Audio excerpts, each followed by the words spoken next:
Good day mga boss, welcome back to our video. Sa araw na ito meron tayong unit dito from Tanggob City, Toyota Vios 2010 model. So bali ang nangyari pala sa unit na to mga boss ay bangga ito. So ayan, hindi pa natapos, kulang pa yung grill natin sa bumper tsaka yung emblem.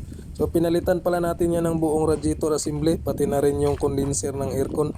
So ito yung mga pinalitan natin. So intake manifold yan, basag siya. Headlight assembly, yung mga chassis niya sa harapan, baluktot, saka yung air filter cabin. So ito yung nangyari sa condenser natin. So ito yung pinakamalala dyan, yung chassis sa harapan, sa may bumper side yan, baluktot. So nangyari naman sa bumper assembly natin, so ayan, kita natin dyan na wasak talaga yung bumper. So grabe talaga yung nangyari dito. Ngayon mga boss, so dito naman tayo sa ating engine. So ayan, ang nangyari pala dito ng pandarin namin ay ayaw na mag-start. So dito ay subukan nating pandarin. Okay, start!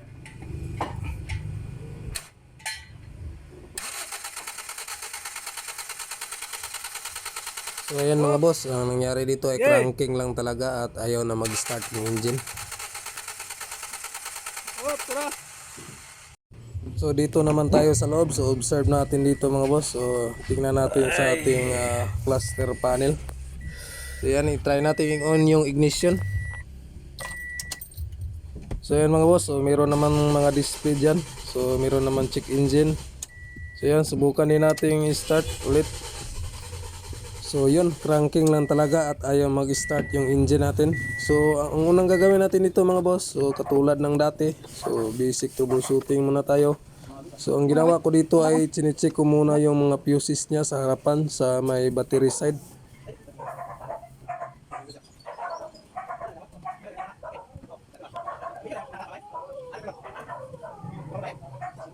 Pagkatapos nating ma-check lahat ng fuses sa harapan, so goods naman, wala namang problema. So ang kasunod ay dito naman tayo sa loob, check din natin yung mga fuses dito.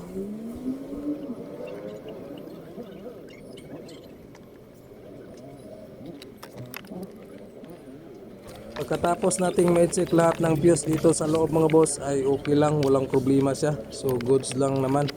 So ang kasunod ay punta tayo dito sa ating engine. So ang i-check natin dito is yung fuel system natin. Tingnan natin dito kung may lumabas ba na fuel galing sa ating fuel pump. Okay, start! Asa? So yun, kita natin dyan mga boss na goods lang yung fuel system. So may supply naman. So ang kasunod naman tayong gagawin is yung kuryente. Check natin yung kuryente ng ating ignition coil kung may lumabas ba dito. So may tinanggal tayong isang ignition coil para ma-test natin. Eko na ba? Start na ba?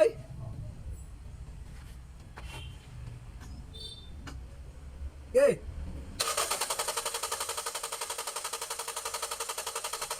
Sa na-observe natin dito mga boss ay mahina yung kuryente na lumabas sa ating ignition coil. So dito ay nilapit ko yung camera para makita nyo. So yan, tayo natin paandarin yung engine. Okay.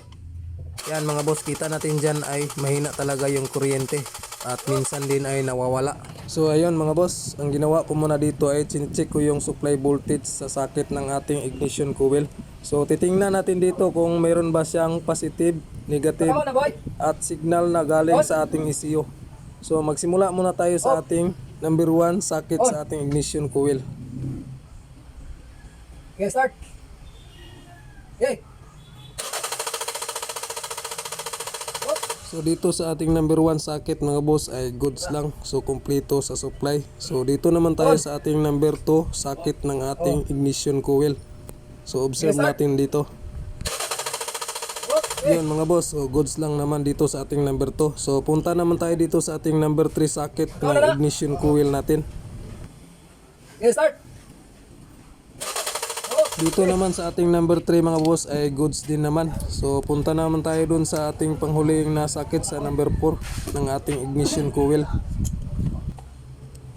Ano na no? Okay, start. So dito naman sa ating number 4 socket ng ignition coil natin mga boss ay walang problema. So goods. So, ang kasunod naman natin i-check ay dito tayo sa socket ng ating fuel injectors. So i-check natin dito yung supply voltage niya. So katulad kanina, nagsimula tayo sa number 1 socket. So ganun din naman yung procedure natin dito na gagawin. So nagsimula tayo dito sa number 1 socket ng fuel injectors natin. Sa number 1 socket ng ating fuel injectors ay goods din naman yung supply, so kumpleto. So dito naman tayo sa number 2 socket mga boss. Tingnan natin dito. So dapat ay meron siyang positive kapag ino-on mo yung susi. Kapag in-start mo ay dapat meron siyang signal galing ng ECU. So yun mga boss, so kung naklaro nyo sa video natin, so kita nyo yung tester natin na nabiblink, yun yung signal na galing sa ating ECU. So goods lang, walang problema. So dito tayo sa number 4 mga boss, so yan, goods din naman, so walang problema. So ang ginawa natin dito ay in-scan muna natin. So tapos na naman tayo sa basic na check up. So dito naman tayo sa ating scanner. So check natin dito kung meron ba siyang error. So yun mga boss, so hindi tayo nagkamali, meron talagang error codes. So sa ating engine, so tatlo yan. So hintayin lang natin dito.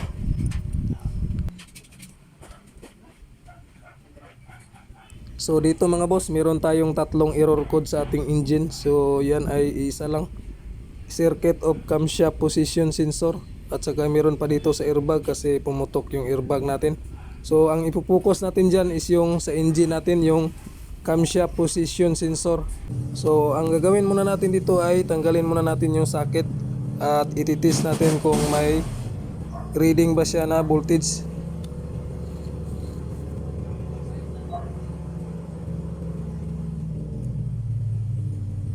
On! Yan mga boss, so meron naman siyang supply voltage. So ibig sabihin goods yung kuryente niya dito, yung supply niya patong sensor. So ang ginawa muna natin dito ay tinanggal ko yung sensor. So ang kasunod naman dyan ay yung sensor naman yung ititest natin gamit ng ating multimeter tester.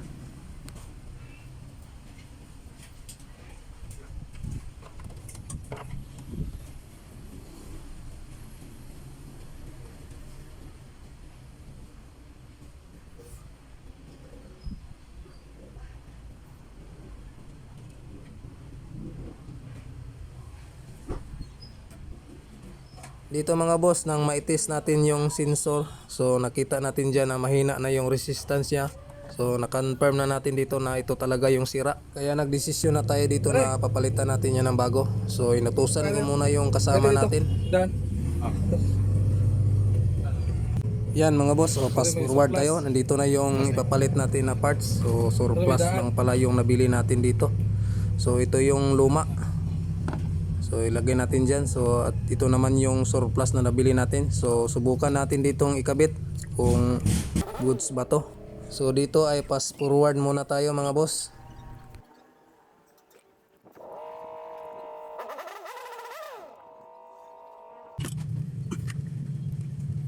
Yun mga boss, tapos ko nang maikabit yung sensor na nabili natin. So dito na, punta tayo dito sa loob nang magkasubukan na kung talaga bang aandar na yung engine natin.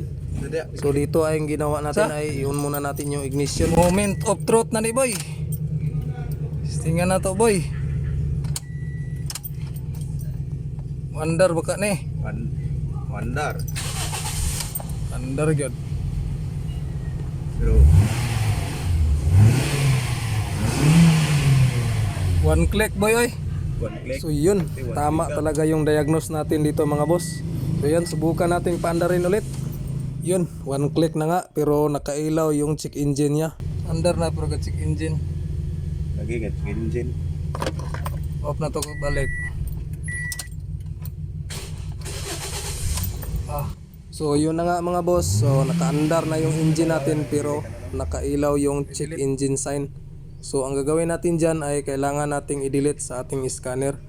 So andyan pa rin yung error code natin kanina na camshaft position sensor circuit. So ang gagawin natin dyan ngayon ay subukan nating i-delete kung ma-delete nga ba. So ayun, tingnan natin. Oh, what na? Yan. So kita natin dyan sa ating cluster panel na wala nang nakailaw na check engine. So goods na talaga. Start balik. Daw. Okay. Okay, limpyo na ako.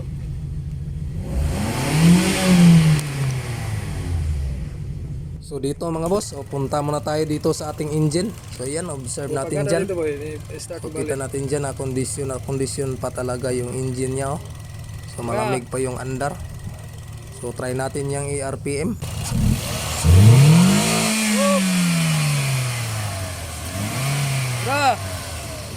Good job, good job. Yun, good job. Maraming salamat. Good job. God bless.